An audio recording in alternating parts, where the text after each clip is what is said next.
కోరిన వారి కోరికలను తీర్చి కోరిన వారికి కొంగు బంగారం నిజాంపేట రేణుకా ఎల్లమ్మ తల్లి. రేణుకా ఎల్లమ్మ తల్లి చెట్టు కింద కొలువు తీరడం ఇక్కడ ప్రత్యేకత.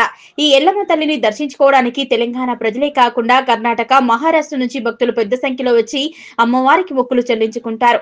అమ్మవారిని కోరుకున్నా వేడుకుంటే కోరిన కోరికలు నెరవేరుతాయని భక్తుల ప్రగాఢ నమ్మకం. శ్రీ రేణుకా ఎల్లమ్మ అమ్మవారిని దర్శించుకోవడానికి ఆదివారం, మంగళవారం రోజు భక్తులు పెద్ద సంఖ్యలో వస్తుంటారు.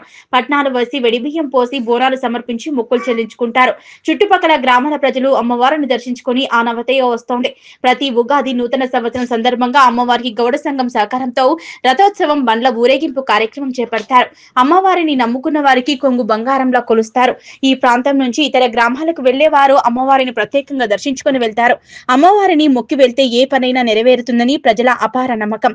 సంతానం కాని వారికి సంతానాన్ని ఇస్తూ భక్తుల కోరిన కోరికలను తీర్చే కల్పవల్లిగా ఇక్కడి ప్రజలు అమ్మవారిని తలుచుకోండి ఏ పైన కూడా చేస్తారు. ఈ సందర్భంగా గౌడ సంఘం నాయకులు మాట్లాడుతూ ప్రతి సంవత్సరం తెలుగు ఉగాది సందర్భంగా అమ్మవారికి బోనాలు, రథోత్సవం నిర్వహించడం జరుగుతుందన్నారు.